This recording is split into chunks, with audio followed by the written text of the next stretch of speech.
Welcome to I Wrote This News. Today is Wednesday, February 23, 2022. It's downhill from here to the weekend. Here's some news. Story number 1, Daddy Issues.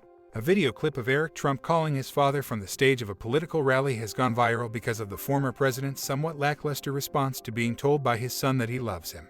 Donald Trump's second son was speaking at the Reawaken America tour in Canton, Ohio when he decided to phone his dad, to an enthusiastic response from the audience. Eric told the ex-president, quote, "You know what, Dad, there is so much love in this room for this country and for you and everything you accomplished. And I speak on behalf of every single person here. They love you, I love you, we're proud of you." Trump gushed in response, saying, quote, "Well, thank you very much. And everybody enjoy yourselves and have a good weekend, and I'll be in Ohio soon and I'll see you all." If Eric wanted words of loving admiration from his dad, perhaps he should have stormed the Capitol last January. So go home. We love you. You're very special, but go home and go home in peace. Story number 2, you're not the only one with the adverse reaction. A Democratic candidate for Congress in Oklahoma apologized in a television interview on Friday after parents complained that she drank and verbally abused children attending a sleepover at a friend's home this month. The House candidate, Abby Broyles, a former television investigative reporter who ran unsuccessfully for the U.S. Senate in 2020, said that she had no memory of what happened because she had mixed alcohol and a sleep medicine. About 8 girls between the ages of 12 and 13 attended the sleepover, where they watched the movie Titanic. When first contacted by non-doc media for comment, Ms. Broyles seemed to deny that she was at the party. After a TikTok video showed otherwise, she gave an interview to KFOR-TV, an Oklahoma City station where she once worked. In the interview, Broyles said that she had, quote, blacked out after drinking wine and taking a sleep medication. She said the medicine was given to her by her friend, whose daughter was having the sleepover when Ms. Broyles came to visit. Because nothing says preteen sleepover like an Ambien spritz. Citing information from some parents and children who attended the party, non-doc media reported that Broyles had sworn at one girl, while also mentioning that she was Hispanic, and had referred to another girl's acne, among other abusive remarks. They said that she had vomited into one of the girl's shoes, in addition to a laundry hamper. Ms. Broyles explained, quote, "I had an adverse reaction. Instead of helping me sleep, I hallucinated. And I don't remember anything until I woke up or came to, and I was throwing up in a hamper." Lady, 2 things. First, if you're looking for somewhere to sleep, may we suggest anywhere other than a sleepover with a bunch of 12 and 13-year-old kids. Second, after listening to you tell us that you mix drugs and alcohol, verbally abuse girls, and booted in their boot and elsewhere, we can assure you that you're not the only one experiencing a, quote, adverse reaction.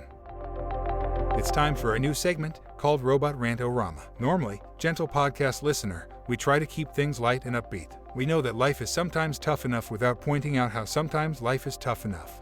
But grant me a moment to lay out the situation as I see it. We have a candidate for the U.S. House of Representatives blaming her bizarre behavior on taking sleeping medications while drinking alcohol. She is stating this as though it will somehow get her off the hook instead of being a sign of her poor judgment.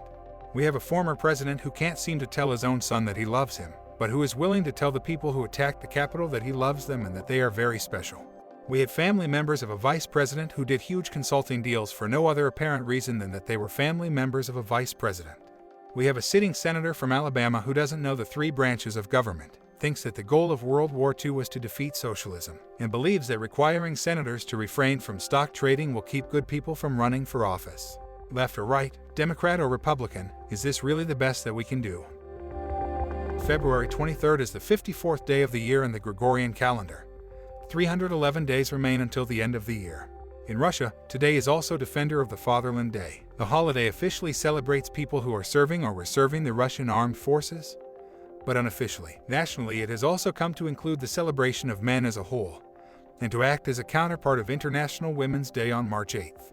Following the fall of the Soviet Union in 1991, the holiday was given its current name in 2002 by none other than Vladimir Putin, who decreed it a Russian state holiday. Now it's time for On This Date in History. On this date in 1886, Charles Martin Hall produced the first samples of aluminium from the electrolysis of aluminium oxide. After several years of intensive work, he was assisted in this project by his older sister, Julia Brainerd Hall. The metal later became known as aluminum, in part because Hall thought it sounded more like platinum, an already prestigious metal. Hall went on to found the Aluminum Company of America, a name that was later shortened to Alcoa. On this date in 1903, Cuba leases Guantanamo Bay to the United States in perpetuity. On this date in 1905, Chicago attorney Paul Harris and 3 other businessmen meet for lunch to form the Rotary Club, the world's first service club. On this date in 1927, German theoretical physicist Werner Heisenberg writes a letter to fellow physicist Wolfgang Pauli, in which he describes his uncertainty principle for the first time. Pauli may or may not have read the letter. On this date in 1942, Japanese submarines fire artillery shells at the coastline near Santa Barbara, California, known as the Bombardment of Elwood. Though the damage was minimal, the event was key in triggering the West Coast invasion scare and influenced the decision to intern Japanese Americans. The event also marked the first shelling of the North American mainland during the conflict. On this date in 1954, the first mass inoculation of children against polio with the Salk vaccine begins in Pittsburgh. Celebrating birthdays today are actress Patricia Richardson, Aerosmith guitarist Brad Whitford, astronaut Clayton Anderson, computer salesman Michael Dell, actress Kelly MacDonald, actor Josh Gad, former footballer and FBI aficionado Charles Peanut Tillman, actor and guy who might not take no for an answer, Aziz Ansari, actress Emily Blunt, actress Dakota Fanning, and German race car driver Hans Hermann. He turns 94 today. Happy birthday to all of them, and if your birthday is today, a very happy birthday to you as well. By the way, if you or someone you know is having a birthday and would like us to announce it on the show, leave us a voice message or send an email. The links are in the show notes. Today's news was brought to us by The Independent, The New York Times, C-SPAN, and the website that will never cause you to have an adverse reaction, Wikipedia. If you have a comment or a question about anything you've heard today, or if you have a suggestion, please send us a note at IWTN, all one word, at thatradioshow.com. That email address one more time is IWTN, all one word, at thatradioshow.com. One more thing, if this podcast sounds a little funny, that's because it's also an experiment. All of the vocals were generated using AI technology. Hopefully the show will sound different and better as the tech improves and as we improve at using it. I'm Bob Neese, hoping you have an amazing day. We'll get together again soon.